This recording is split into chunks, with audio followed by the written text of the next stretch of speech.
Dentro de una planta nuclear de Chernobyl, las alarmas se activan y el reactor se vuelve muy inestable. El personal está alterado porque saben que en cualquier momento todo podría terminar. Las varas del centro se vuelven cada vez más inestables hasta que finalmente el reactor explota. Todo en el lugar es un caos y los trabajadores se reportan a los servicios de emergencias que necesitan bomberos y ambulancias rápidamente. Los bomberos llegan a intentar apagar las llamas, pero al no saber que se trata de radiación, entran sin el equipo de seguridad adecuado, lo que provoca que su piel se enrojezca, sientan mareo y quemaduras por todo el cuerpo. Los bomberos, policías y trabajadores que logran sobrevivir son llevados al hospital más cercano, pero los síntomas continúan y con el paso del tiempo se vuelven peores. Desde lejos del caos, una nube llena de radiación se forma, poniendo en peligro las vidas tanto de personas que viven a unos kilómetros del lugar como al mundo entero. Pero el gobierno les dice que todo está bien, entonces la gente sigue haciendo sus vidas, ignorando completamente el hecho de que sus pulmones están siendo intoxicados con radiación, misma que los llevarán a padecer cáncer y tener deformaciones en su ADN. De momento nadie lo sabe, y para cuando se den cuenta será demasiado tarde. Sus cuerpos ya tienen radiación en exceso. En ese momento la ciudad entra en caos. Empiezan a evacuarlos sin explicaciones y les dan un par de horas para tomar lo más importante y dejar atrás sus vidas para siempre. Tiempo después se hace un juicio para entender quién fue el culpable de este desastre. Y lo que los investigadores concluyen tal vez te deje más dudas que respuestas, debido a que el gobierno de la Unión Soviética está bastante involucrado. Un par de directores de la planta también tienen su versión de la historia y hasta un investigador del caso terminó por autoeliminarse. Sin embargo, la verdad está más allá de lo que se ve en la superficie. El caso de Chernobyl tiene muchos puntos de vista. Aquí intentaremos abordar cada uno de ellos para tratar de comprender qué sucedió realmente aquel día de 1986. Quiero que imagines que estás en la década de 1940. El mundo atraviesa una época de caos y miedo debido a la Segunda Guerra Mundial. Las potencias más grandes compiten por el poder en diferentes frentes. Los países luchan por conseguir avanzar más rápido que sus enemigos en tecnología de comunicaciones, en mejores medios de transporte, en armas y también en energía. En medio de este conflicto surge un descubrimiento que cambia el rumbo de la historia para siempre: la energía nuclear, que pronto se convierte en algo más que una simple fuente de energía. Estados Unidos lanza un proyecto conocido como el Proyecto Manhattan con el objetivo de desarrollar el arma más devastadora jamás vista, buscando protegerse de posibles enemigos que ya experimentaban con nuevos tipos de armamento. Al frente de este proyecto está el brillante científico Robert Oppenheimer, quien lidera la creación de la primera bomba atómica. Y como resultado de este avance, se desarrolla el primer reactor nuclear, algo muy importante en esta historia. Esta nueva fuente de poder en particular permite la creación de explosivos con la capacidad de destrucción miles de veces superior a las armas convencionales, poder que desgraciadamente la humanidad atestigua con las detonaciones sobre Hiroshima y Nagasaki. Pero por si acaso aún no comprendes del todo qué es la energía nuclear, te lo explico en pocas palabras. Todo comienza dentro de este reactor nuclear, donde sucede un proceso llamado fisión, en el que un átomo pesado es bombardeado por neutrones. Este bombardeo provoca que su núcleo, que está firmemente unido, se divida en partes más pequeñas. Al dividirse, el átomo libera una gran cantidad de energía, principalmente en forma de calor. Este calor es el que se usa para generar vapor, mismo que se usa para hacer girar turbinas a muy altas velocidades. Y ya después simplemente pasa por un generador que transforma esa energía mecánica en energía eléctrica. Indudablemente es un avance muy innovador para la época, pero también tiene el potencial de ser muy peligroso, debido a que esa reacción nuclear que libera tanta energía puede ser inestable. Pero ya hablaremos de eso más adelante. Además de ser un avance innovador, por ese entonces el mundo tiene miedo de que los combustibles fósiles pronto comiencen a escasear. Así que los gobiernos se ponen a construir instalaciones nucleares capaces de controlar grandes niveles de radiación y de producir muchísima energía. El problema es que los reactores en estas plantas están constantemente realizando reacciones nucleares como la fisión, bajo la creencia de que todo está controlado y no hay riesgo de algún tipo de fallo. Sin embargo, aquí es donde las cosas empiezan a complicarse. Los ingenieros soviéticos buscan maneras de hacer estos reactores más eficientes y desarrollan el RBMK,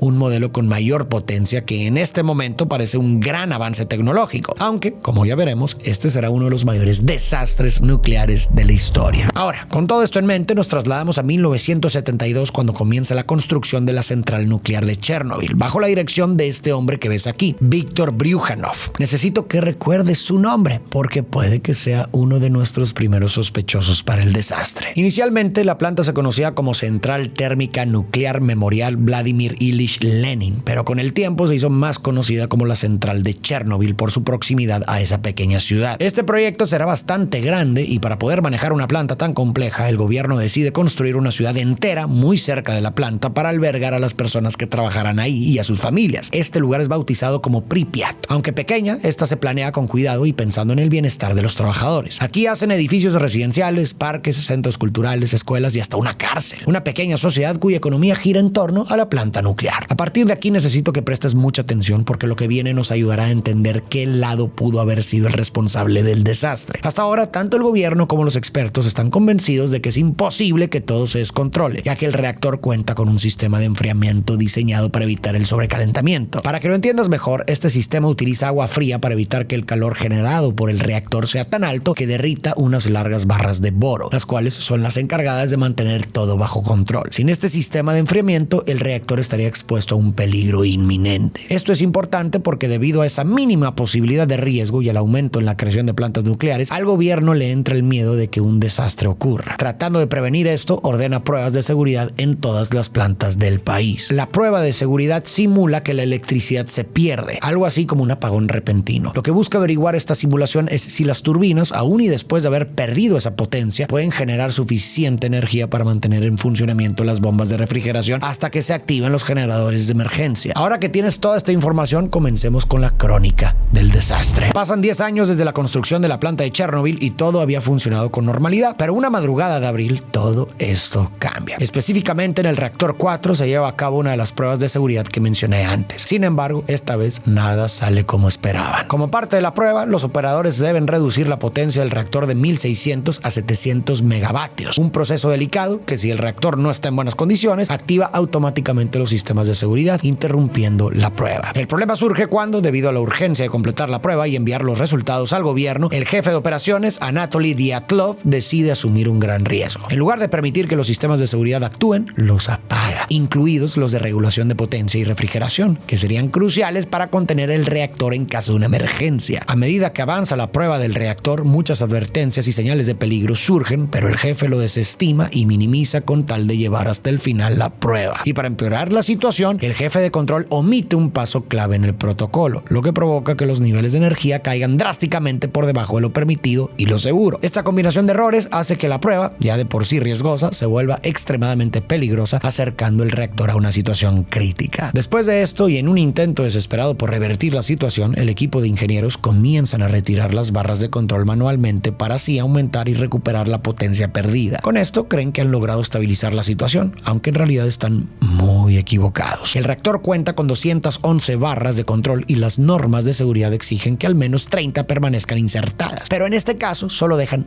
8. Cuando intentan insertar las barras nuevamente para detener la reacción nuclear, las alarmas empiezan a sonar en las consolas, alertando a todo el personal de que algo anda terriblemente mal. Y esto va peor, porque las barras de control que te mencioné, que están diseñadas para disminuir la reactividad con boro, tienen puntas de grafito que, en lugar de reducir la reactividad de inmediato, en este caso, la incrementan. Este defecto de diseño causa un aumento súbito y descontrolado en la potencia del reactor, llevando este accidente a otro nivel. Durante este simulacro que se ha salido de control, uno de los ingenieros nota que las tapas de las varillas comienzan a saltar. El pánico se apodera de la situación. El trabajador corre desesperado para dar aviso, pero ya es demasiado tarde. El vapor hace estallar las tuberías, el exceso de calor dispara la energía y la presión en el núcleo se vuelve incontrolable. La tapa del reactor sale disparada y al mezclarse el oxígeno con el hidrógeno y el grafito, todo estalla en una gigantesca explosión. Tras la explosión del reactor, las autoridades locales son rápidamente informadas y envían equipos de bomberos al lugar para apagar el fuego. Sin embargo, no se les informa sobre la gravedad real del incidente. Simplemente reciben la orden de controlar el incendio en la planta nuclear. A unos pocos kilómetros de la planta, muchos habitantes de Pripyat se reúnen en un puente para admirar el caos, las cenizas y el fuego que la explosión deja. Lo terrible es que años después, este mismo puente será conocido como el Puente de la Muerte. Mientras admiran lo que parece ser un espectáculo de luces fascinantes y las autoridades intentan apagar el incendio provocado por la explosión, no se dan cuenta de que en realidad están expuestos a una cantidad exorbitante de radiación altamente nociva para el cuerpo humano. A la par, los equipos de emergencia llegan al lugar para ayudar, pero estos no han sido informados de la gravedad del asunto. Piensan que se trata de una explosión o incendios cualquiera, así que trabajan sin la preparación ni el equipo adecuado. Pronto sus cuerpos comienzan a reaccionar rápidamente a la radiación. La piel se enrojece, el aire se vuelve pesado e irrespirable y muchos empiezan a mostrar signos de intoxicación radioactiva. A pesar de todo, logran apagar el fuego. Sin embargo, el contacto directo con la radiación termina costándoles la vida a muchos de ellos. Los rescatistas que logran continuar ayudando mueven escombros y rescatan a las personas que pueden, a las cuales mandan directamente al hospital. Y aunque al principio muchos afectados creen que no les ha pasado nada, a los pocos minutos se dan cuenta de que tan solo les quedan horas de vida. Resulta que la radiación en el cuerpo cuerpo humano es devastadora. Una vez que las partículas radiactivas ingresan al organismo, comienzan a dañar las células de manera irreversible. Según la exposición, puede causar desde quemaduras graves hasta el fallo de órganos vitales y en muchos casos desencadenar enfermedades como el cáncer a mediano o largo plazo. Como en el caso de los observadores del puente, quienes, según algunas fuentes, todos terminaron muriendo por causas relacionadas por la radiación. Cuando los primeros pacientes llegan a los hospitales, muchos presentan vómitos, diarrea y síntomas neurológicos como confusión y mareos. Los médicos intentan estabilizar a los pacientes administrando fluidos intravenosos y tratando los síntomas inmediatos, pero sin comprender plenamente el alcance del daño, ya que en el intento de esconder el desastre, las autoridades no les habían informado a los médicos que habían sido expuestos a radiación. La mayoría del personal médico no estaba equipado con trajes de protección adecuados cuando recibieron a los pacientes. Esto condujo a casos de contaminación secundaria. Como dato curioso, muchos bomberos acuden al hospital después de esto. Ahí, para darles atención, los médicos tienen que quitarles la ropa. Bueno, lo increíble es que todas las prendas que fueron utilizadas en ese primer contacto tuvieron que ser guardadas en un sótano, donde permanecen hasta el día de hoy por su increíble cantidad de radiación. Después del accidente, todo se descontrola y se hacen dos reuniones importantes que definirán el destino de todo. Por una parte está el gobierno soviético, que convoca el Politburó, el máximo órgano de decisión del Partido Comunista, y al Comité Central para analizar el impacto del desastre. En esta reunión se debaten temas cruciales: el cómo gestionar la crisis, la posibilidad de evacuar la ciudad de Pripyat y algo muy delicado para ellos, cómo controlar el flujo de información tanto a nivel nacional como internacional para minimizar las repercusiones y proteger la imagen del país ante el mundo. Recordemos que en aquel entonces acecha la Guerra Fría, una guerra sin bombas ni balas en el campo de batalla, pero con una tensión constante entre dos potencias mundiales, Estados Unidos y la Unión Soviética. Cada paso en falso, cada error podía ser aprovechado por el otro bando como una muestra de debilidad. Por eso el gobierno soviético no estaba dispuesto a que las malas noticias sobre Chernobyl se propaguen más allá de sus fronteras, ni siquiera dentro del propio país. Por otro lado, se lleva a cabo una segunda reunión, esta vez directamente en la planta, donde se discute el verdadero estado de la situación tras la explosión. En esta reunión están presentes Víctor, o sea, el director de la planta, y Dyatlov, el jefe de operaciones, quien parece ser el culpable de todo esto. Ambos subestiman la magnitud del daño, convencidos de que el reactor está intacto a pesar de la explosión. Creen que la situación puede controlarse rápidamente, pensando que solo se trata de una fuga menor. Sin embargo, la realidad es muy distinta. No es una simple fuga de vapor, ni algo que puedan contener fácilmente. Todo el material radioactivo que el reactor albergaba ya está fuera, contaminando el entorno de manera catastrófica. Y tristemente, las decisiones tomadas durante esta segunda reunión resultan en retrasos críticos, tanto en la evacuación como en la movilización de recursos. A medida que los niveles de radiación aumentan y la comunidad sigue convencida de que todo está bajo control, surge una nueva amenaza: el corium. Este material radiactivo con aspecto de lava es extremadamente peligroso por su alta radiactividad y lo difícil que resulta contenerlo. Para que te des una idea, el corium genera un calor de hasta 4500 grados y la superficie del Sol alcanza los 5500 grados. Al mismo tiempo, la radiación se eleva a la atmósfera formando una nube 400 veces más potente que la bomba de Hiroshima, la cual se extiende hacia varias regiones de Europa. Con cada minuto que pasa, la situación empeora. En este punto, los aparatos de medición comienzan a registrar niveles de radiación alarmantemente altos, convirtiendo la planta en una verdadera bomba de tiempo. Y la radiación transportada por la nube ya ha alcanzado la ciudad de Pripyat y se está extendiendo a otros países. La situación es crítica y ya nadie puede negarlo. A más de 30 horas de la explosión, el gobierno finalmente comprende la magnitud del desastre. Es hora de evacuar a las personas más cercanas a la planta. La ciudad de Pripyat es la primera donde, sin previo aviso, es invadida por vehículos militares para evacuarlos a todos. Los soldados informan a los habitantes que tienen apenas 2 horas para tomar lo más necesario y marcharse, sin explicaciones claras, sin detalles sobre lo que realmente está ocurriendo y solo con una orden firme: irse de inmediato. No les dicen cuánto tiempo estarán lejos ni que sus hogares ya están impregnados de radiación, lo que significa que todo lo que han construido, todo lo que conocen, debe ser dejado atrás. En ese instante se separan de su vida sin saber que muchos jamás volverán. Mientras todo esto sucede, el reactor continúa ardiendo durante los siguientes 10 días, al punto de que el material radiactivo derretido en el núcleo del reactor está por entrar en contacto con el agua subterránea de la planta. Si eso ocurre, se desataría una catástrofe aún mayor, una segunda explosión mucho más devastadora para el planeta. Este evento provocaría una explosión masiva de vapor radiactivo, contaminando el continente entero de manera irreversible y causando daños incalculables tanto para las personas como para el medio ambiente. Ante esta situación, aparecen 3 personas que cambian el rumbo de la historia. Estos hombres se sacrifican para poder parar esta situación que, a medida que pasan las horas, se va agravando. Ellos son trabajadores de la planta que se presentan como voluntarios para reparar los daños. Su misión es crucial, aunque peligrosa, debido a que las probabilidades de morir morir son extremadamente altas. Su misión es sumergirse en una pileta contaminada usando trajes de buceo y abrir las válvulas para drenar la piscina. Afortunadamente lo logran, previniendo que los restos radiactivos se mezclen con el agua, salvando literalmente la vida de millones de personas. Después de la catástrofe se establece una zona de exclusión de 30 kilómetros alrededor de la planta que incluye la ciudad de Pripyat en su totalidad. Es decir, que las familias que habitaban ahí no pudieron volver a sus hogares. Mientras tanto, dentro de la planta se construye una estructura masiva con miles de toneladas de acero y cientos de metros cúbicos de hormigón en un intento de sellar los restos del reactor. En esta construcción participaron los liquidadores, un grupo de personas encargadas de enfrentar las consecuencias inmediatas del accidente. Estos trabajadores estuvieron expuestos a niveles altísimos de radiación mientras levantaban la estructura, lo que provocó graves daños en su salud. Muchos de ellos sufrieron efectos irreparables y algunos, lamentablemente, murieron como resultado directo de esa exposición, al igual que muchas otras personas afectadas por la radiación. Esta cápsula, diseñada como una solución rápida, no estaba destinada a ser una barrera duradera. Por ello, en 2016 se construyó una nueva estructura conocida como el nuevo sarcófago, que fue diseñada para contener la radiación de manera más segura y efectiva a largo plazo. Finalmente, el país tarda 18 largos días en reconocer la tragedia en televisión, pero lo hacen en gran parte porque un fotógrafo se presenta en plena crisis. Su lente captura el horror silencioso, la desolación y muestra lo que las autoridades habían tratado de ocultar. Aquí es cuando entra otra figura clave a la historia, Valery Legasov, un importante químico nuclear que es enviado por la Unión Soviética para investigar qué ocurrió con el reactor 4 de Chernobyl. Durante su análisis descubre un detalle crucial. Las barras de control diseñadas para apagar el reactor en caso de emergencia en realidad empeoran la situación al principio debido a un defecto en su diseño. En lugar de reducir la reactividad de inmediato, la incrementan temporalmente antes de cumplir su función. No obstante, el gobierno soviético había ignorado las advertencias previas sobre los riesgos del reactor RBMK. La presión por maximizar la producción de energía nuclear, junto con el secretismo característico del sistema soviético, contribuyó a que estos peligros fueran pasados por alto. Un par de meses después de la tragedia, Legasov presenta un informe detallado sobre el accidente en la conferencia del Organismo Internacional de Energía Atómica en Viena, fuera del control soviético. Su presentación resulta ser mucho más sincera y minuciosa que cualquier comunicado oficial anterior, exponiendo las fallas tanto técnicas como administrativas que llevaron al desastre. Tras su testimonio en Viena, Legasov regresa a la Unión Soviética, pero su franqueza genera tensiones con las autoridades. Su disposición a hablar con la verdad lo aísla de muchos colegas y superiores. A pesar de sus recomendaciones para mejorar la seguridad de los reactores RBMK, el gobierno soviético se muestra reacio a implementar reformas significativas de inmediato, manteniendo la postura de evitar reconocer los errores que habían llevado a la catástrofe. Y es justamente debido a esta mala gestión de la crisis que tiene el gobierno que se termina complicando la relación con otros países. En consecuencia, la catástrofe de Chernobyl acelera los cambios ideológicos, políticos y sociales del mundo, lo que culmina en la desintegración de la Unión Soviética y el fin de la Guerra Fría. Y todo esto sucede mientras que miles de familias no pueden volver jamás a sus hogares. Ahora analicemos quiénes fueron realmente los culpables. ¿Es culpa de la infraestructura de la planta, del gobierno o de un hombre en específico? A pocos meses del accidente nuclear, el mundo no tardó en poner la atención sobre Chernobyl y pronto comenzó una investigación para determinar quiénes eran los culpables. Durante el juicio surgieron varios sospechosos principales. Uno de ellos fue Viktor Bryukhanov,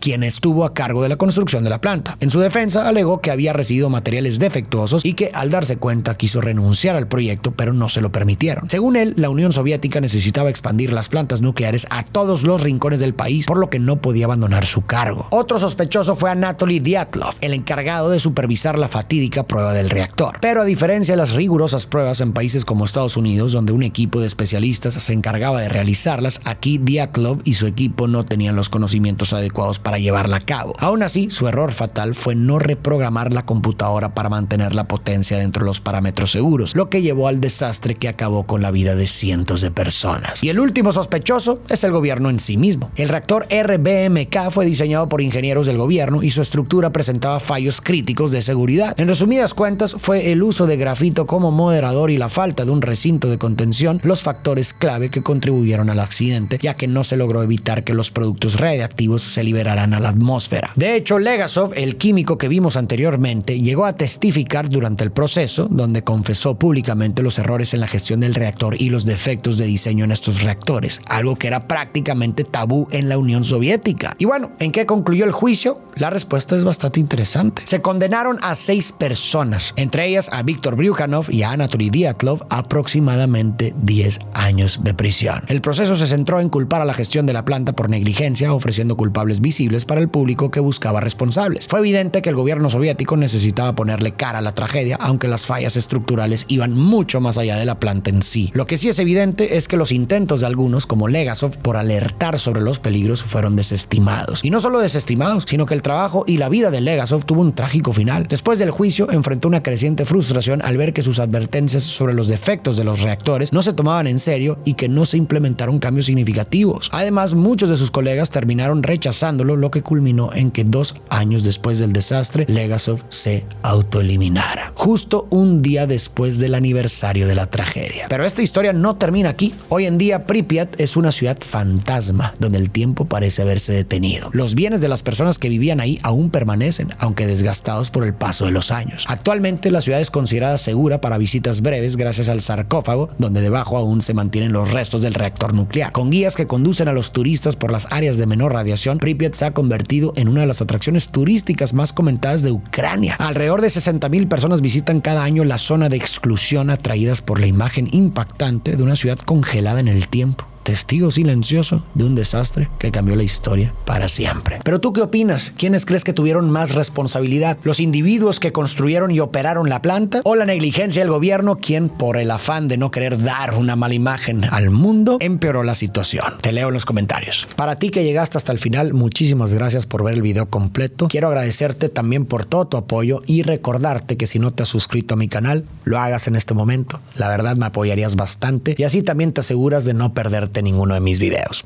Sin más, tú y yo nos vemos en el próximo video.